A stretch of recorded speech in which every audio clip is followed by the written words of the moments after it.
आम और लीची लेकर आए थे। एक काम कर, जल्दी से सब ले आ। अभी तो आप लोगों ने खाना खाया।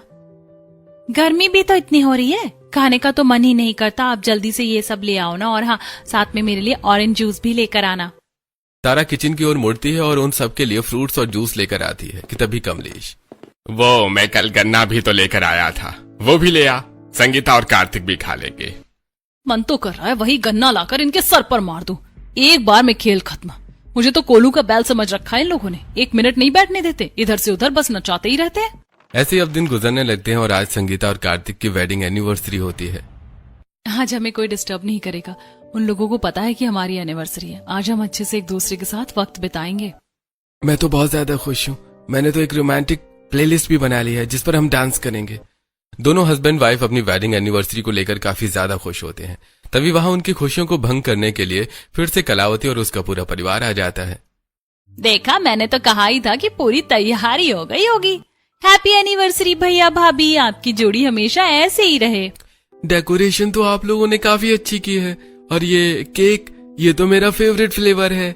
मेरे ख्याल से हम लोगों को आज अपने घर पर ही खाना खाना चाहिए। देखिए ना, हमने इन्हें डिस्टर्ब कर दिया। अरे बहू, जैसी चीजें तो परिवार के साथ ही मनानी चाहिए, और हम कौन सा एक परिवार से कम है। और आज तो खाना भी यहीं खा लेंगे, संगीता बहू ने तो बनाया ही होगा। संगीता कार्तिक को इन लोगों का आना जाना बिल्कुल भी अच्छा नहीं लगता, जिसे तारा भी नोटिस कर रही होती है। पूरे परिवार की वजह से इन दोनों की एनिवर्सरी भी खराब हो जाती है।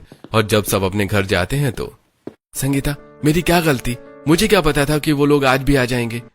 कार्तिक, मैं तुम्हें समझा रही हूँ, या तो तुम उन लोगों से बात करो या तो मैं अपने मायके चली जाऊंगी। हद होती है किसी भी चीज की।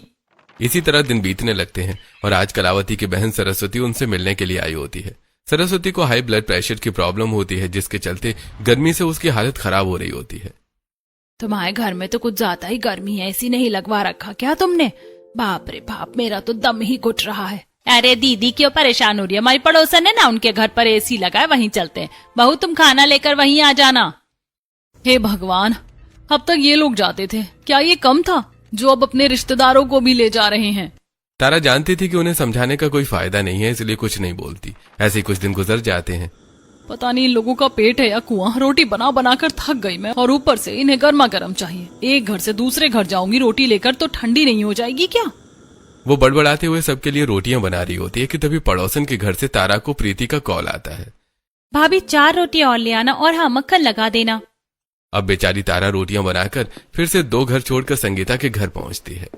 अरे आज दाल में थोड़ा मसाला कम है, एक काम करो, मूंगफली की चटनी पीस कर ले आओ। और हाँ, मुझे तो सिलबट्टे की चटनी अच्छी लगती है।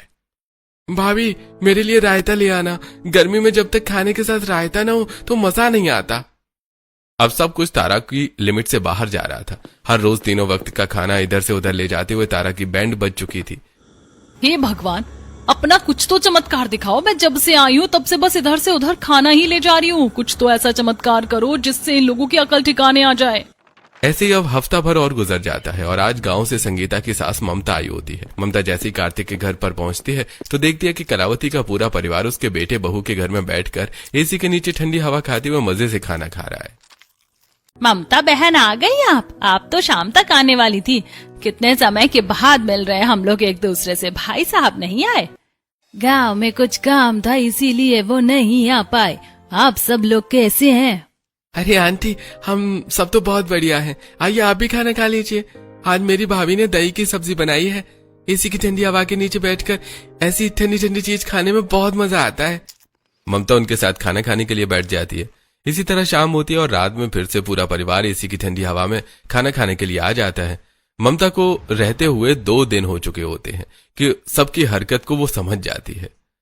1-2 बार तो समझ में भी आता, लेकिन ये लोग तो तीनों वक्त का खाना यही खाते, वो भी एसी चलवा कर। लगता है ये लोग सिर्फ एसी की हवा खाने के लिए आते हैं। ऐसे ही एक शाम जब फिर पूरा परिवार उनके घर पर आता है तो, अरे बहन जी, आ गई आप। मैं कब से आपका इंतजार कर रही थी। वो गांव से काफी सारी सब्जियां लेकर आई थी तो सोचा आज के खाने में मैं बहू से मिक्स वेज बनवा लूं। आप सभी यहीं खा लीजिएगा। अपनी बहू को खाना लाने से मना कर दीजिए। बहू आटा गूंथ रही है, तब तक हम ये सारी सब्जियां साफ कर लेते और किचन में चलते। यहाँ तो गंदगी हो जाएगी। वो बोरा भर के सब्जियां कलावती के सामने रख देती है, जिसे साफ करते करते कलावती की कमर दुख जाती है। ये भगवान, मैं